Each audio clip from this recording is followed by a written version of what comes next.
주님께서 여러분과 함께 루카가 전한 거룩한 복음입니다. 그때 예수님과 함께 식탁에 앉던 이들 가운데 어떤 사람이 그분께 하느님 나라에서 음식을 먹게 될 사람은 행복합니다 하고 말하였다. 그러자 예수님께서 그에게 이르셨다. 어떤 사람이 큰 잔치를 베풀고 많은 사람을 초대하였다. 그리고 잔치 시간이 되자 종을 보내어 초대받은 이들에게 이제 준비가 되었으니 오십시오 하고 전하게 하였다. 그런데 그들은 모두 하나같이 양해를 구하기 시작하였다. 첫째 사람은 내가 밭을 샀는데 나가서 그것을 보아야 하오. 부디 양해해 주시오 하고 그에게 말하였다. 다른 사람은 내가 결의소 5쌍을 샀는데 그것들을 부려보려고 가는 길이요. 부디 양해해 주시오 하였다. 또 다른 사람은 나는 방금 장가들었소. 그러니 갈 수가 없소 하였다. 종이 돌아와 주인에게 그대로 알렸다. 그러자 집주인이 노하여 종에게 일렀다. 어서 고을의 한 길과 골목으로 나가 가난한 이들과 장애인들과 눈먼 이들과 다리 저는 이들을 이리로 데려오너라. 얼마 뒤에 종이 주인님 분부하신 대로 하였습니다만 아직도 자리가 남아 있습니다 하자 주인이 다시 종에게 일렀다. 큰 길과 울타리 쪽으로 나가 어떻게 해서라도 사람들이 들어오게 하여 내 집이 가득 차게 하여라. 내가 너희에게 말한다. 처음에 초대를 받았던 사람들 가운데에서는 아무도 내 잔치 음식을 맛보지 못할 것이다. 주님의 말씀입니다.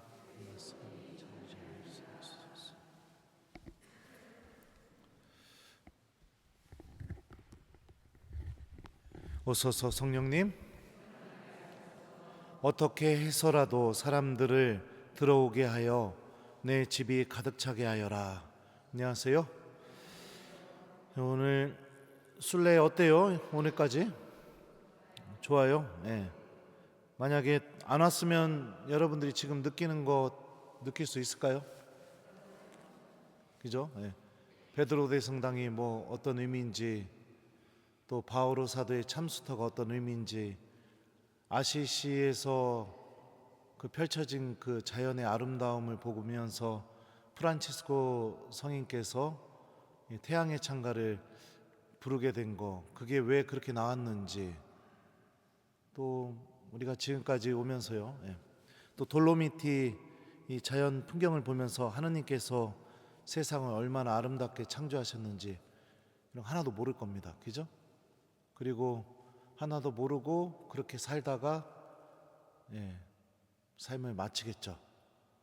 그러면은 여기에서 얻어지는 기쁨은 내가 일상의 삶을 중단하고, 그리고 또 많은 비용이 들지만 그것들도 내가 기쁘게 내놓고 그리고 나서 이렇게 왔기 때문에 이곳에서 여러분들 이 기쁨을 얻고 또 하느님도 만나고 그런 것 같습니다. 오늘 복음이 딱 이 얘기입니다. 하느님께서 하느님 나라를 초대하기를 원하고 계세요. 어느 정도로 원하시냐면 하느님 나라로 상징되는 이 혼인잔치가 자리가 비니까 어떤 사람들까지 들어오게 해요? 다리 저는 이들, 눈먼 이들, 장애인들, 가난한 이들.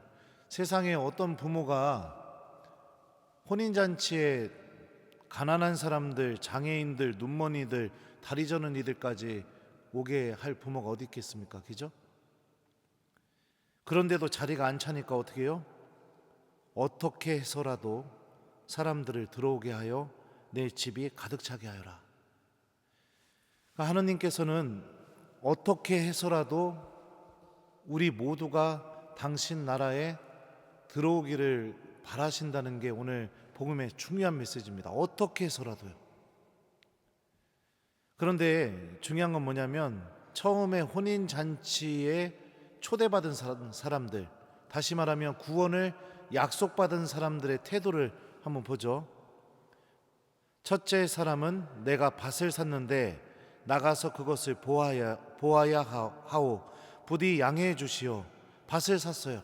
그러니까 내가 무엇인가 물건에 대한 소유욕, 이것 때문에 하나님의 초대를 선택하지 못하는 겁니다.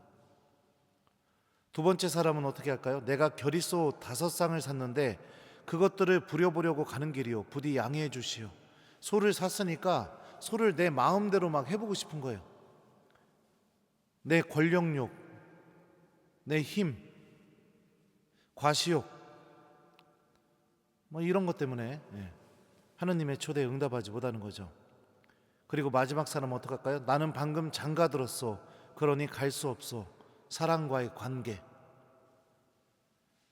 그러니까 물질에 대한 욕심, 그리고 내가 무엇인가를 내 힘을 막 이렇게 드러내면서 인정받고 싶어하는 마음, 또 사람들과의 관계, 이런 것들이 우선이 되다 보니 구원을 약속받았음에도 불구하고 이미 하느님 나라의 주인공임에도 불구하고 그들은 하느님 나라에 오지 않는다는 겁니다. 그리고 복음 마지막에 예수님께서 아주 의미심장한 말씀을 하셨어요. 내가 너희에게 말한다. 처음에 초대를 받았던 그 사람들 가운데에서는 아무도 내 잔치 음식을 맛보지 못할 것이다. 한 번의 거절일지 모르겠지만 우리가 예수님을 다음으로 미룰 때마다 우리는 우리를 구원해 주시고, 우리를 치유해 주시고, 우리를 용서해 주시고, 또 우리를 사랑해 주시는 예수님을 희생시켜서 우리에게 주어지는 그 은총을 거부하는 것과 같다고 볼 수 있습니다. 한 번의 미사일지 모르겠지만 그 미사 한 번과 내가 바꾸는 것이 무엇이냐? 나를 끝까지 사랑하시고 구원하시려는 그 하느님의 사랑과 다른 물건을, 다른 사람과의 관계를, 아니면 내 욕심을 바꾸고 있는 거죠. 근데 신기한 점은 뭐냐면 이게 익숙해지다 보게 되면요, 결국에는 하느님을 선택하지 않는다는 겁니다. 연습이 되다 보면요, 현세적인 것들이 더 우선되고, 세상적인 것들이 더 우선되고, 사람과의 관계가 더 우선이 되고, 그러다 보니까 나중에는 하느님을 선택할 의미조차 찾지 못하게 되게 되는 거죠. 그러니 잔치 음식을 맛볼 수가 없는 겁니다. 돌아갈 수 있을 것 같죠? 절대 안 그렇습니다. 절대 안 그래요. 그러니 여러분들, 우리가 살아가는 일상의 신앙생활이 얼마나 중요한지를 오늘 복음을 통해서 알 수가 있죠. 하나님의 은총을 소중하게 여겼으면 좋겠습니다. 그리고 우리가 이미 하느님께 약속받은 사람이라는 것을 기억하면서 주님의 초대에 기쁘게 응답하면서 살아갔으면 좋겠어요. 악은 내가 삶을 살아가는데 하느님과 함께하는 시간은 언제나 방해되고 필요 없고 의미 없고 가치 없다고 우리들 마음 안에 그 어둠의 씨앗을 계속해서 뿌려놓습니다. 그래서 용서받을 수 있음에도 불구하고 고해소로 안 가게 되고요, 하느님의 사랑을 체험할 수 있음에도 불구하고 미사로 걸어나가지 않고요, 주님의 도움을 체험할 수 있음에도 불구하고 묵주를 들어보지 않게 만듭니다. 모든 것을 돈으로 해결하고 내 인맥으로 해결하고 내 능력으로 해결하게 만듭니다. 일독서에 보면은 바오로 사도가 이렇게 말하죠. 사랑은 거짓이 없어야 합니다. 여러분은 악을 혐오하고 선을 꼭 붙드십시오. 열성이 줄지 않게 하고 마음이 성령으로 타오르게 하며 주님을 섬기십시오. 믿음이 있는 이들만 이 미사가 하느님 나라와 연결이 되는 소중한 순간이라는 것을 바라보게 됩니다. 믿음이 있는 이들만 고해성사가 우리의 죄를 완전히 씻어서 세상에서 가장 깨끗한 사람으로 내보내는 그 놀라운 하느님 용서의 은총의 통로라는 것이 보이게 됩니다.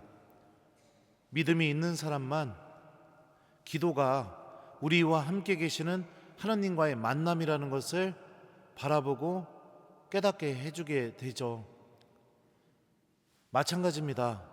물건을 살 때도 가치를 알아보는 이들만이 그 물건을 값지게 여기고 살 수 있는 것처럼요.